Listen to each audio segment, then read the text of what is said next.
Hello and welcome to the Overland Journal podcast. I am your host, Scott Brady, and I am here for day one of the Overland Expo. It is very well attended. There are people everywhere and booths everywhere, but I got to take a few minutes to spend some time with a longtime friend, Jim Markel, and he is the co-founder and CEO of Red Ox Bags. Now, these are bags I have used around the world, and this podcast is not really so much about that product, but it is my appreciation for them and the fact that I've used them on 7 continents that really led me to want to have a conversation with Jim. And we've also gotten to know each other from some travels together as well. And I learned a little bit about his story, which I find fascinating. And I think you all will very much enjoy today. So thank you, Jim, for being on the podcast today. Awesome, Scott. Great to be here. And now a word from one of the supporters of our podcast, Red Arc. At Overland Journal, we go off-grid every chance we get. From the most technical trails to crossing continents, it's no match for Red Arc's Tow Pro Elite. This brake controller has been torture tested in the toughest place on the planet, the Australian outback. Easy to install, its dash mount remote head makes for quick calibration and ensures you won't be hitting your knees. You can seamlessly switch between proportional for the highway and user-controlled for the steepest, most rugged trails out there. You may not trust the terrain you're on, but you can always trust Red Arc's Tow Pro Elite. Tow with confidence by visiting redarcelectronics.com.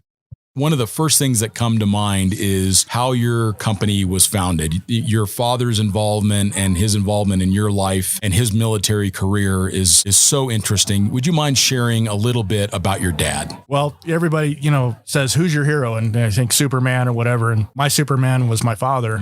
And he led by example. He spent 9 years in the Marine Corps and 11 years in the Army. He was an officer. He was enlisted, started out, Mustanged up through Vietnam, 3 tours with the Green Berets, and then he switched over to the Marine Corps and finished out his career in Marine Recon. Yeah, amazing. And so your dad, he served in Vietnam. What other areas of the world did he serve in as well? Well, he was in Okinawa and Germany. I was born in Italy. Okay. And while he was in OCS, so that was in the 60s. And we were all over. So with 2 branches of the service under his belt, I ended up transferring to 17 different schools growing up all over the United States. And I sometimes forget all the different places I've lived. And then I'll see something on the news. I'm like, I used to live there. And that's one of the questions that I wanted to ask you is that ability to travel around the world that way. How did that prepare you for your own travels, your own adventures? Think back on some of the skills you gained by living in all these countries and maybe share with the audience what you feel is kind of the fundamentals or the foundations of what you learned as a traveler. One of the things is when you're always a new guy, new kid, you get tested and you learn to be observant, right? So you come into situations, social situations, and you need to make friends quickly. Sure. And you don't need to make a lot of friends, but you better make one.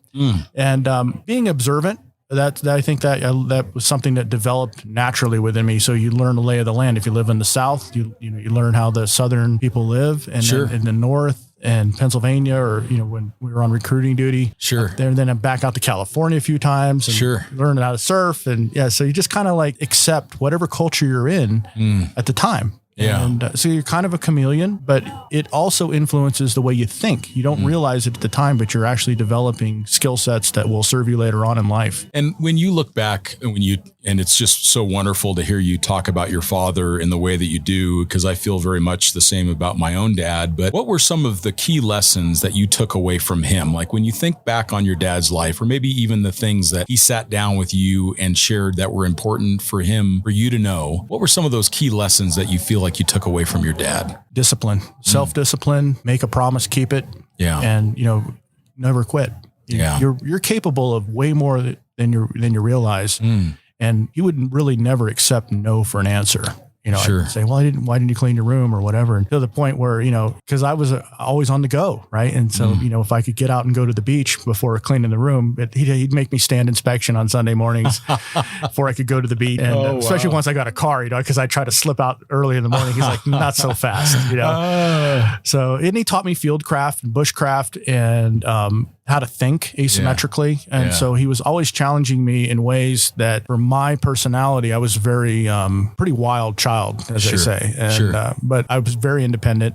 and headstrong. And so at 17, he shipped me off to the Marine Corps, and they tampered that down a little bit, but I'm still pretty wild in the Corps too. Yeah. Well, and I, same thing for me. My grandfather was in the Marines. He was a chief warrant officer. He served Iwo Jima, Guadalcanal, and he is certainly one of the heroes in my life and has had such an impact in my life. And he only passed away last year at 95 years old. 3 Purple Hearts. I mean, an amazing guy. And that was one of the things that I remember so much from him when I was growing up, is that he was tenacious. Like when he went from the military into the civilian world, he realized that people give up too early. And I remember him telling me that. I remember that was one of the few things that he shared with me, is that you just don't give up. Right. You just and he built his own kind of empire of his own business after he got out of the military. And it made such a difference for our entire family after that happened. So it's pretty amazing to see the lessons that we learn in the military, how they translate to the civilian space. So maybe that's the next question for you, is how long did you spend in the Marines? What were some of the experiences that you had that you'd like to share with the audience that you think were formative to your life? Mm-hmm. What real lessons did you take away from that experience?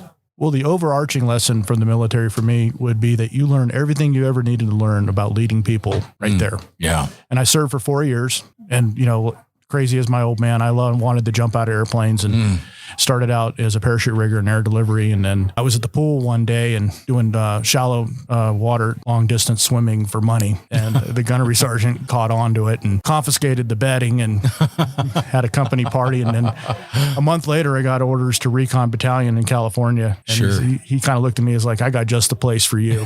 And put that energy to good work. Right. I was a pretty mischievous corporal. By the time I got out, I was an NCO, but I was pretty much, running amok within the company and sure. organizing and, having parties and then doing adventure trips with the guys. We'd all pile, our Serapis on our mountain bikes and head off into the boonies for the weekend. Sure. And so it was kind of like, it was a lot of fun. I learned a ton, no combat time. I was in from 85 to 89, but the training and stuff is pretty intense. A lot of injuries and stuff like that. People get hurt. A few fatalities and things like that definitely show you that it's not just fun and games. When you're serving, you can be taken out really quickly. Yeah. And I think for me, when I look back on my time in the Air Force, it was just the fact that the military gave me a framework that I desperately needed at 19 years old. I felt like I was a ship with all of this potential. All the sails were up. I was ready to go into the world, but I had no rudder. So I just felt like I was being blown around in every direction. And I don't speak for anybody else. It's just from my experience, the military, it helped me build that rudder of realizing that if you set a goal and you aim towards it, a lot of times you'll get there. And to also leave with the GI Bill, I don't know if that was something you also were able to take advantage of, but for me to be able to pay for my education that I wouldn't have been able to afford otherwise, it paid for my first home, those kinds of things that made the military gave me such a leg up in the areas that I needed, that I desperately needed. So. Yeah, it was, I think, the starting point for my life. The 4 years went by so fast that rather than go to college, I went to the military. Sure. I tried to go to college after the military, and that's about the time I started into business for myself. And before I realized that I had employees and big responsibilities, and I walked away from college after about a year and a half, and I don't have any regrets with that. I think it's actually a great choice for most people. There are certainly professions that require education, like if you want to become a lawyer or whatever, or a doctor. Yeah, that's a good idea. No trial and error for that. But certainly the pursuit of business, when I look back on my degree, I don't think that I really took much away from that I applied to my own business, but I definitely learned on the job. When I worked in other businesses, and I was lucky to have wonderful bosses, and they taught me so much about being a leader and a businessman. And you had that in your dad. So if I remember correctly, your dad founded Red Ox, and then you started working with him. How did that all happen? So I was at the Paraloft there and at Camp Pendleton, and the phone rings, and it's Senior on the phone. He's like, I need some webbing, thread, and some other stuff. He goes, go down to the DMRO locker, which is the decommissioning locker, and send me some stuff. Send me a care package. Sure. So the Red Ox was founded on petty larceny. And so I took a foot locker, filled it full of thread and webbing, and put it on the Greyhound bus to Billings, Montana. Wow. So Dad's last duty station he was the NCOIC of training, non-commissioned officer in charge of training for the 4th Recon up there in Billings, Montana, when they had a unit back there. So anyway, and then I forgot all about it. 3 years later or so, I get out, And then he asked me to come join him, gave me the talk. I was living in the mountains of Colorado. Still feral? Oh, I went completely feral. I bought a Harley and that is feral. Yeah. And moved up to a little cabin that had no hot running water. And the rent for the year was $1,800. Wow. And you chopped your own wood, the deal. Amazing. And it was a great year. I made actually zero money that year. And I lived off my savings and kind of decompressing. By that time I would moved over to Force Recon. And so a lot of intense training and like the cycle. I hadn't realized the psychological pressure of continuous high speed training like that, what it does to your mind. Sure. It spins you up tight. And I didn't realize how tight I was. And so it took a whole year and did absolutely nothing but ride motorcycles and hunt deer and chase women. Gotcha. So that year you were in the cabin, because I can see how this translates to your love of overland travel as well. Talk to me a little bit about that experience. How did you unwind? Like, what were some of the things that you found really made the difference? Was it that you just had moments of quiet, or what was it that really helped you unwind to the point that you could take your dad's call for the next step? Solo camping. I would take my rucksack and my dog and load up a handgun and just head off into the hills around Pikes Peak area. And I would camp for 3 or 4 or 5 days alone with the dog. And I continued that practice for quite a few years. And then I bought a Toyota Land Cruiser, a little FJ40 with a 327 in it. And, nice. And we would, by then, we just would have our adventures. And my dad, at that point, he gave me about a year, and he came down to Colorado and he gave me the talk. Sure. Son, you need to get direction in your life again. I don't mind the long hair, but so, and I thought about it. He left and I let's just say, I had an incident with somebody in a fist fight, and I was wanted for assault. So I jumped on the bike and booked it to Montana. Yeah. And as good place to hide out. Yeah. Good place to hide out. So, and from that point, the school started and I started straightening my life out a little bit. By the time I was 26, I quit drinking, which was a big turning point. For sure. I was using alcohol to cope with some probably form of minor PTSD, been through a lot in my life, a lot of close scrapes. Sure. When I say I was pretty wild as a child, I was definitely on the outer limits of keeping it together. Oh yeah. A lot of risk taking. Sure. Poor impulse control, as they say. Yeah, sure. So Dad, at that point, we were doing, Red Ox was founded in the weight training category. We did lifting straps, weight training belts. We worked for companies like Joe Weider. How cool is that? Yeah, it was awesome. Yeah. And so we were like this little manufacturing company that started with nothing, and we were servicing business to business. And then that was in the 90s. And then as China rose, we got squeezed out. And Dad wanted to retire. And so that's when I was getting more into the hunting phase of my life. And so I started making hunting gear and doing hunting shows and then travel bags and stuff like that, because I kept breaking everything that I've ever owned unless it was military grade. Sure. Demand. I'm pretty hard on gear. So I just started making my own stuff. And then we eventually exited the fitness category, which we've now just kind of brought back for our 35th anniversary. That's kind of fun though. Yeah. Just a couple things. And honoring Dad. We did a poster of him when he was in his bodybuilding days. He used to be a semi-professional bodybuilder. Amazing. He was a beast. I mean, big arms and sure. So I never put on the size that he did. He had to be, he started me in the gym at 11 years old, and all I did was get scrawnier and more wiry. Sure. But, it has its place too. Yeah, it does. Yeah. So pound for pound, I was very strong, but but I never got any size. Yeah, sure. One of the things that I wanted to ask you is what makes a great bag? Because one of the things that I have noticed is that there are more and more companies that are now also offering soft goods. And some of it is good and some of it is not good. What are some of the things that, if you were to give people advice on what to look for in luggage, in soft luggage, in bags that you would store your equipment in your vehicle, what are some of the key components that you would recommend people look for? Well, I like redundant failure points. Number one, it's kind of a mil-spec civilian market philosophy. So it'll start to break here. There's a backup point in it. So I build things like that. Less pockets is better. And so when I was a young rigger, I would make the officers' bags and trade them for parachute jumps. And they'd say,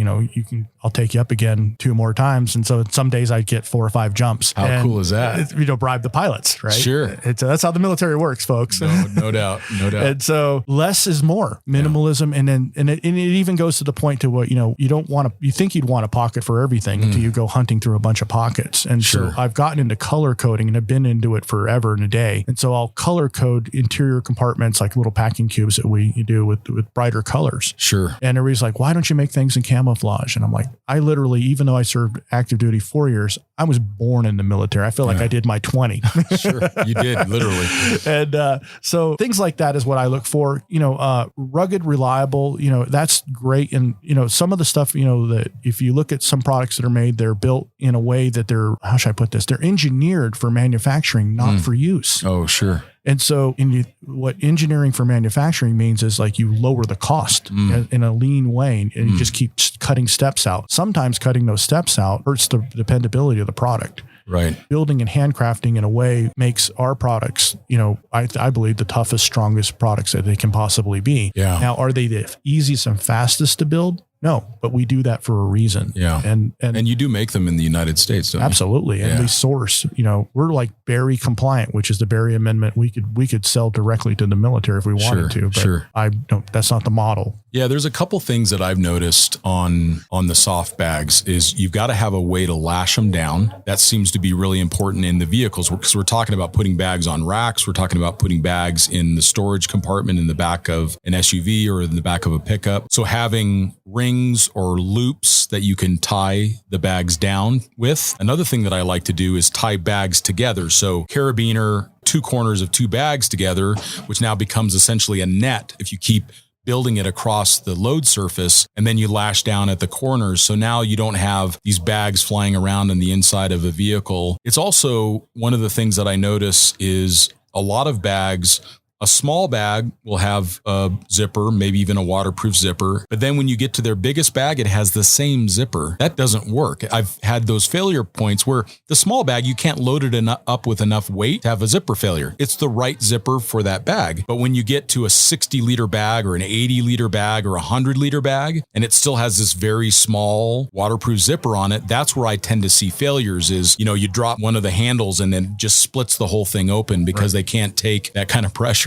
And what I notice with your bags, this is not about Red Ox, but it happens to be a good example, is that you'll have one of these little belt packs and it'll have the same zipper on it as a 100-liter bag. So they're all really built. Well, like I said earlier, I was really hard on gear. I still am. I'll buy the best and beat it. It's kind of a philosophy that I live by. I don't mind spending money on quality. Sure. But if I want to hammer a nail with my pocket knife, it better be able to handle it. So sure. I've got a nice Chris Reeves titanium knife that I've had for 20 years and I've shown it to people and they're like, that's really used. I'm like, but it's not broken. Yeah. And I think that's one of the things that a lot of us are trying to pay attention to now. I find myself doing that is if I can buy something that will last long enough for me to give it to my nephews, those purchases start to feel a little bit better to me now. I realize that I just get this overload of equipment. I mean, the industry that we're in, we're always getting equipment, but it's interesting the things that stay. We'll donate to charities and we'll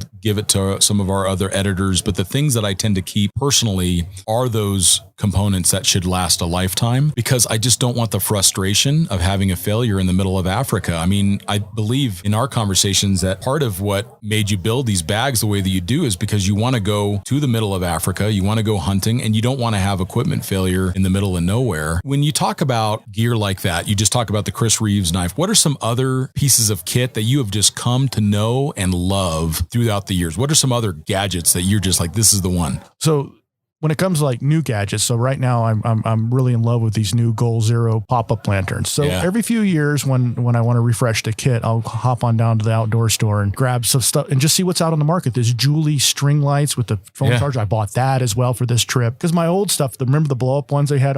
Those are toast. And then like my standby gear, believe it or not, I still have a 1940s mess kit.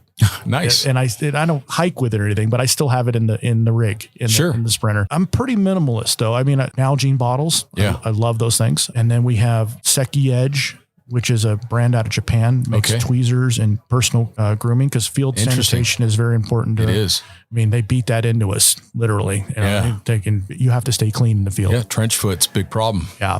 I've got a basic tent that I picked up. It's a Green Sport tent from South Africa. I've been using that for years. A National Luna fridge that I bought from Equip One when they literally first started, probably from the first container. Yeah. because we were using those in Africa, and those fridges are amazing. They are. They last forever. Yeah. So I've got a very basic kit. And I think last night when I lay down to sleep, I'm sleeping on my Butler bag. Those things are awesome. Yeah. Things like, everybody's like, I'll turn on my heater. I'm like, dude, I don't need a heater. Those are made in Utah, aren't they? Cedar City, Utah. That's right. Yeah. And those things are gnarly. Yeah. So I'll take that bag, a Rollicot, which is another domestic product. So you see a little theme here where I'm buying a lot of U.S., European, or South African made gear. I'll put that in a big duffel. That'll go below the plane. That's my home. Sometimes no tent. I'll just sleep under the stars, especially because I really have come to like West Africa. Sure. And then I'll have a carry-on bag with no more than 3 of anything. No more, and usually 2, like 2 pairs of shorts, wear 1 pair of long pants. I wear my nice outfit on the airplane. Yep. The sport coat even sometimes. Sure. And then I put all my other gear in my carry-on bag. And then I have a personal item, which carries a pair of Leica binoculars, which I've had for 20 some odd years. And then a couple of different Surefire flashlights that I scored from an old Marine Corps buddy who worked at Surefire. Yeah, sure. And other than that, that's about all I'll take. And then you can always find a lean-to, a hut somewhere. Hell, totally. Plenty of abandoned sleep huts. under the truck if you have to. It's a good spot. And the lions don't want to kind of come around the smell of diesel fuel. They don't really typically like that smell. At least that's what my African friends tell me. Sure. So I can go to sleep at night. That's what they tell you. That's what they tell the tourists. Yeah, you'll be fine, man. It'll be just fine. Oh, those are all great. Those are all great recommendations for sure. Now that we're getting into the topic of travel a little bit, let's talk about some of your favorite places on the planet and maybe share your more interesting stories. What's Jim's top 1 or 2 most interesting stories of your travels? Wow. There's a lot. Yeah. So which one should go in the book? Yeah. Which one should go in the book? There's a couple there. I would say like one of the most inspiring trips I had was a trip to Namibia. And we went and did some volunteer work, and I work with a friend of mine who's a medical professional, and we bring medicine for trachoma, for river blindness, out to the orphanages and the hospitals. And we also raise money for mosquito nets, and we'll go there and we'll buy the nets in Africa, load them onto the Land Cruiser, and take them to the orphanages and the hospitals. Sure. Found that type of distribution system works really well rather than trying to go to individual villages. Sure. So you give the most where you can. And so we went through Etosha and then across to the west through the Honi River Valley, which you've been through. And Hama, my friend Hama, he served in the South African Defense Forces. So he knows all these great campsites that nobody knows about and awesome. Nobody will ever know because I'm never going to give them up. You're not geotagging that spot. No, sir. And then we came down to the Skeleton Coast and then run down the Skeleton Coast. Stunning. And that's part of what I really love about traveling, and living in Eastern Montana is a lower population. The population in the world has grown a lot in our lifetimes. And so finding the least populated places where I tend to be able to see the stars and not have any security issues and things like that are more, I would say, the more inspiring trips. The elephants cruising, riding along on the roof, and elephants at arm's distance. And my friend in the cab he goes, what am I going to tell your wife when you get killed? I'm like, tell her I had a great time. A smile on my face. And then probably like the craziest story, I guess not the craziest, but one of the more craziest stories. Early on in probably the first time I went on a Land Rover trip with these guys, we had 3 Land Rover vehicles for a magazine shoot.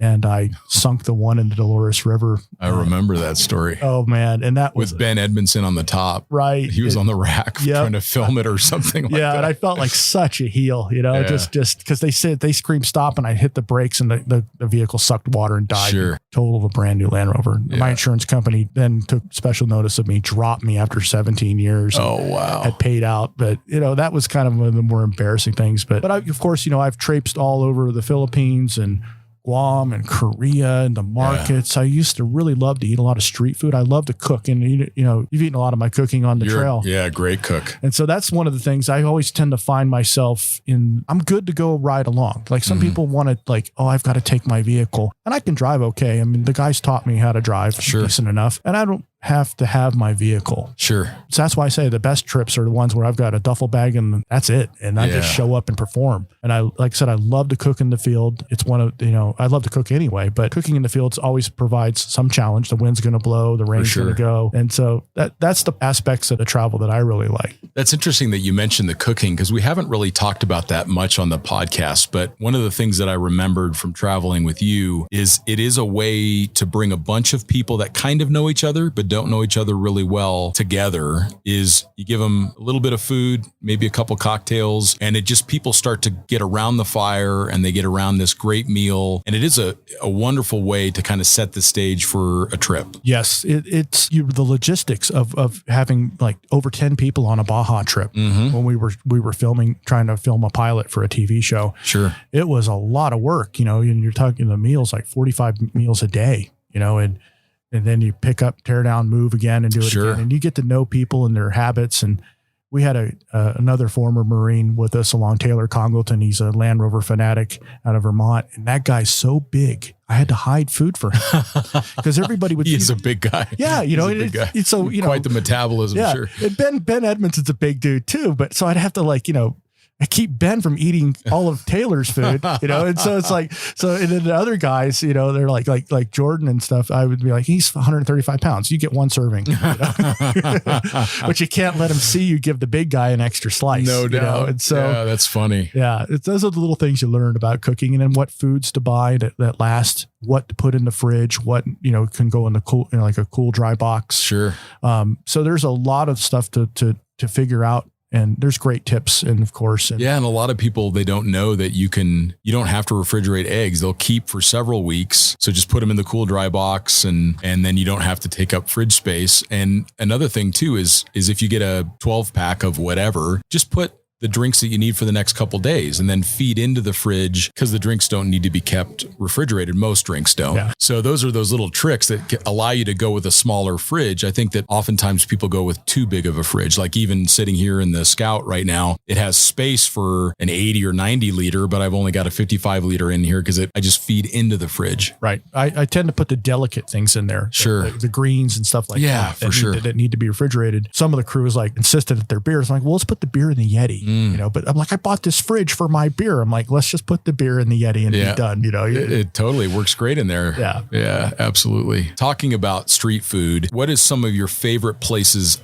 on the planet that you've had street food? Is there a memorable meal? Absolutely. Okay, let's talk about that. We were in Korea for Operation Team Spirit, and we were downtown one night, a bunch of us, and they have these little egg carts where they take the egg and it's a coal-fired hot plate. Okay. And they lay cabbage and egg in there and some sort of meat. Okay. Let's just say it's meat. And they cook it thin like a crepe, and then they roll it up when they put some hot sauce and the kimchi on it. Oh my God. One night, 3 of us stood around this cart at 2:00 in the morning. We ate everything that lady had. She must have had a flat of eggs and 3 jar heads. We just scarfed them all. I love that. You made her day. Yeah. Yeah. We cleaned her out, sent her home at 3:00 in the morning with a bunch of money. And that's so great. We had a similar experience in Baja. We get to this little taqueria, and all they did was shrimp tacos. So they were super specialized, and we cleaned them out. They had no more shrimp. Yeah. Us gringos, we ate every taco that they had. I love it. That was so good. They were a wonderful little family. It was great. So on a motorcycle trip through Costa Rica, we stopped in some little town down south of or north of Puente Arenas, somewhere along the coast there. And sure, I'm like, I wasn't going any further. I haven't ridden a motorcycle in a while, and we had us on those little 125s, and I was just hurting. I'm like, and the guys are terrible. They're 15 years younger than me, and they're like, oh, it's no problem. And I'm like, dude, I'm not going any further. And there was 5 of us, and so we stayed there until we ate them out of food, and they're like, we have no food. You guys need to leave. So we moved on down the coast. And, that's good, man. Down to Jaco, and after that, but yeah, it's just those are the street food is. I consider myself a connoisseur of street food. And Guatemala and places like that. The chicken that they do where they cook it once and then they get it ready to cook when you order it, and they dice it again with a cleaver and then they infuse it with something. Oh my God. Yeah, that is like heaven on earth. It's so good. Yeah. I like to cook like that. I like to cook in cast iron. I'm a wild game. I hunt, so I'm pretty good with wild game. Here in the fridge, I've got some bison I brought down from Montana, and I've been cooking it for our campmates, and they're like, what is this? Some of the best meat I've ever had was wild game. I mean, I had bison prime rib one time that blew my mind, absolutely blew my mind. And then I had this eland steak where was I at? I had the eland steak. I think I was in Namibia when I had the eland steak, and I've had it a few times, but that particular moment in time where all the stars aligned. I had had a great day in northern Namibia, and I ended up at this little place, and it was just unbelievable. I don't eat as much meat as I used to, but when I do, I try to find wild game because I always feel good after I eat it. Yeah. I don't know if it's you or you have the same experience, but like, I don't sleep in Africa. Like the day begins like before the crack of dawn, and I go. And I don't know. It's something weird about that place. It's just, I feel so charged up. And I wonder, because I've felt the same thing. And there's a lot of the travelers that we know talk about how special Africa is to them, that they even feel like that they've come home. And I think, just think about the history of humanity. I mean, it all kind of started there. And so I think that genetically, we kind of feel alive. We feel a little bit charged up in that place. I mean, way back in our hypothalamus, we know what a lion is. Like the first time I heard a lion roar, I knew exactly what that was. No, I didn't need to ask, hey, what's that sound?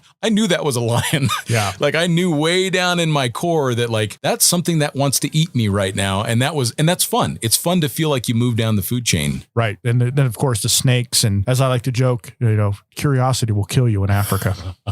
That's so true. That's so true. Yeah, that's so true. Yeah, we forget the fact that we are very easy game in that continent. I mean, we are very easy to eat. And there's no rescue, right? Yeah. It's self-rescue, Sure. Unless you happen to be close to a city. And even then, I don't know. I mean, South Africa's got outstanding medical facilities if you can get to them. Sure. Yeah, that reminds me of a great book. It's called Death in the Tall Grass. And it's one of the best books I've ever read about humans mostly surviving these encounters with wild animals. So for years I exhibited at Safari Club International. That's right. I had a lot of African friends and friends from all over the world, New Zealand and places. And every so often one of someone limping through the convention center, and I'd be like, oh, a leopard got you. And it takes months, sometimes years to heal after a mauling. Wow. Because their claws are full of nasty little infectious bacteria stuff. And everything. Sure. It starts to make your flesh die. Oh, terrible, man. But I love that, even that feeling of you go to a little game lodge and you gotta have your escort to get you back to your room. And at first I'm like, it's just right over there. And they're like, well, you can't see all this stuff. There are leopards out here, and they've seen them, and so that's why you have the guy with the gun and the torch. And the elephants can walk so silently. It's insane. They walk between the buildings, and they'll tiptoe through the garden and take insane. Vegetables. And it's just probably not recommended. But I was in Zimbabwe with some friends, and the challenge comes, and we went swimming in Lake Kariba, which is foolish. Filled with crocs. Isn't it? It is, yeah. So, but we're out in the middle, so they circle the boat. Okay, this is after promising. Is that what you told yourself? Yeah, this is after promising not to do this, and I jumped into the middle of Lake Kariba on a hot. It was 100 degrees. I jumped in and I got out pretty quick, but the rush that I got, oh my God, it was like the first time I jumped out of an airplane. Sure. So of course I'm there, and we're at the lodge. We get into the lodge that night, and there's a hippo on the lawn. And my friend looks over and goes, "You're not a real Zimbo unless you can slap a hippo on the ass." And I don't know if people know this, but hippos are the biggest killers in Africa. They are. And that was the second biggest rush I ever got. Were you successful? Oh yeah, I slapped it on the booty. Yeah. Oh man. Yeah. That is the first time I have ever heard of somebody trying that. Yeah. Well, I'm glad you're still sitting here. I mean, sometimes you got to take some risks, to have some fun, but it's not something that I don't seek death, but it's definitely, I like being out there on the edge. And, I was joking with you about different things that I've thought of through the years. And I don't know if you want to hear something that I wrote. Okay. I'd love to. Yeah. My ego died, but I'm still alive. Walking the warrior's path. It's where I thrive. Traveled to the edge, looked death in the eye, turned before he looked back, much to my surprise. On a starry night, the leopard stepped by. Fear not the rapture of the deep. Chase your dreams until you sleep. So I wrote that about a year ago at the start of the pandemic. Yeah. I was just sitting in an airport, and I just, for some reason, I felt like, will I ever go on another adventure? And I think this trip has been the first real trip I've taken since the pandemic. Yeah. So it's as travelers, this has been such a challenging time. Yeah. For people who thrive on going and doing, it's been a tough couple of years. And do you feel like, to that poem you just read, do you feel like that you are looking back on your life in that way? I mean, what comes next for Jim? Like, now that you've looked back and you've heard the footsteps of the leopard, and you're looking forward in your life, what is it that you want to do next? What feels like it's next for you? I'm trying to figure that out. Having, reached an age where my body doesn't take the abuse that it used to.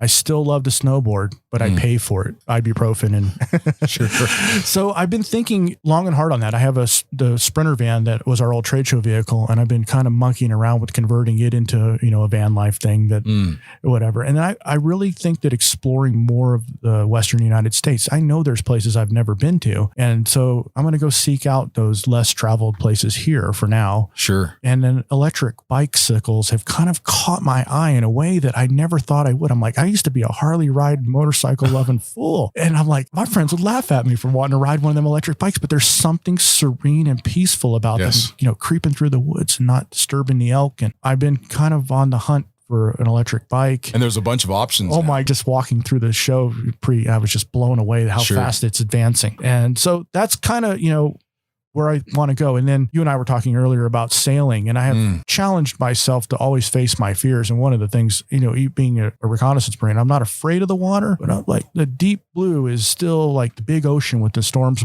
kick up on a boat is kind of, for me, is still kind of like, wow, it's all inspiring and humbling for sure. I did a dive trip out to Cocos Island where we did the crossing, 40 hours in pretty heavy seas and deep diving nitrox once you get with the sharks and stuff. And sure. And so, I miss the ocean. That's one thing I'll say. I never thought I would live in Montana. As long as I have, I never thought I'd live away from the coast.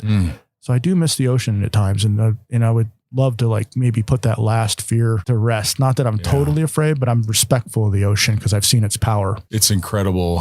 When Brian and I did that crossing, we were 1,000 miles from land at one point and we were becalmed. There was no wind. So we were just sitting there kind of bobbing in the sailboat, 1,000 miles from land. The closest land was Hawaii, and it was 16,000 feet of water below us. Good Lord. And we decided that we were going to jump in. And the first time, I don't think I really recognized what was happening so much because it was just the thrill of jumping in the water. The next time I jumped in, I dove in as deep as I could go, and I could see all of the columns of light coming down to this point of black below me, and the transition from the warm water on the surface to this very cold, very unforgiving, very foreign place for a human to be. I got back to the surface pretty quick. And it was this recognition that, yes, we're on this boat that's designed to go around the world, but we are very fragile creatures in that space. And so you're right, it is a fear for sure for many of us. When you dive a lot, it's like you get nitrogen narcosis, and that is the rapture of the deep. And it's very tempting to swim off into the darkness. That's why you never dive alone. Interesting. And I didn't know that. I've never done any diving like that. Your blood saturates with nitrogen and interesting laughing gas, and you start to get a little lightheaded. And gotcha. Yeah. You're in the moment too much. Yeah. And you can follow the fish down. Wow. Yeah. Oh, that's fascinating. A couple questions that come to mind for me that I like to ask is, are there any significant books or maybe inspirational people in your life that have shared something with you, or a podcast that you've enjoyed listening to? What are some ways that you get inspired? I've read a lot of the classic literature. And crazy enough, when I was younger, a lot of Robert E. Howard, the creator of the Conan series, was something I read a lot when I was in my teenage years. Just great adventure style books. I think he's a forgotten author these days. Sure. People realize Edgar Rice Burroughs, all those. And then of course the Africa books, What's one of your favorite Africa books? The Sunbird. Okay. I can't remember the author's name, but it's a great book. It flashes back between future time and present time. Okay. In ancient society. Oh, wow. He's a famous author, and it'll come to me after we're done. Sure. We'll put it in the show notes. People know who it is. So for me, theory books on manufacturing and process, I nerd out on that. And and I love to see all the connections between how things work. And so it's one of the reasons why I love being a manufacturer. It's like process improvement or the whole pursuit of optimization and perfection. But for me, I don't want to compromise quality, right? So it's all like the Toyota production system. That's why I'm kind of a Toyota nut. Kaizen, lean manufacturing, TMS. Sure. So I love theories and whether I may not understand all of them, but I just love reading the books and trying to find a connection, how I can apply that to real life. And for me, and I do see that with you, because TMS is so much about not only this emphasis on quality, durability, and reliability, which are the hallmarks of the Toyota brand, but it also is towards this minimalism and doing more with less and less waste. And I see that. I mean, you've talked about that in your manufacturing process, and you've also shared that with me about your life, is that you travel very minimally and you don't bring a lot of redundancy, and you try to not get distracted by a bunch of extra gear. Yeah. It frees you, right? Is it, if you're a younger traveler and you're just kind of starting out in the world, and you can I've seen people get too wrapped up in the whole gear chase and the planning and all this. And I get phone calls from people. Jim, you're the only person I know that can go in a week's notice. You want to go to Italy and blow glass? Absolutely. Sure. Passport's up to date. I'm out of here. Next thing you know, I'm in Murano sitting with the masters that taught my teacher. Wow. And that's rare access, but you have to be able to say yes. And Africa for me opened up in much the same way. It was my cooking that got me invited into the inner circle of these trips and stuff, because the safari lodges are always like labor or whatever. Yeah. Not everybody wants to be in the safari lodge, and they want to get out to the outlying camps. And so my friend Ham was like, you can stay. And I'm like, really? Yes. I called home on the satellite phone. Hey, they want me to stay. How long? 3 weeks. Okay. And again, that's, you go through Etosha, and we would camp in places we're not supposed to, like you're camping wild. Right. That's why the leopard stepped by, and there was a dead impala near the camp, and he went in that night and got it back, and I laid awake at night thinking he might come bite me on the top of my skull, but eventually I fell asleep, so be it, Yeah. What an amazing life you've lived, man. And how can people find more about you and about Red Ox? I'm pretty much an open book. You can go to redox.com, REDOXX, and I've blogged some of my stories, the dive stories, the safaris. Yeah, you've got some great resources on there. And I like to be, share what I know, and or give me a call. We can talk and give you some good tips on what to pack and where to go. And I've got great friends here and there, and you can hook up with them on the trail and visit them and say hello and have a cup of coffee. Well, thank you, Jim. As always, it's been a pleasure to know you for the decades that I have. It's been so impressive to watch you build your business in such a sustainable way, employing Americans, American manufacturing, high quality equipment. That's certainly something for all of us to aspire towards. And thank you so much for being on the podcast, man. Thanks, Scott. You guys have done an amazing job with everything at Overland. Thank you so much. We're grateful. We thank you all for listening, and we will talk to you next time.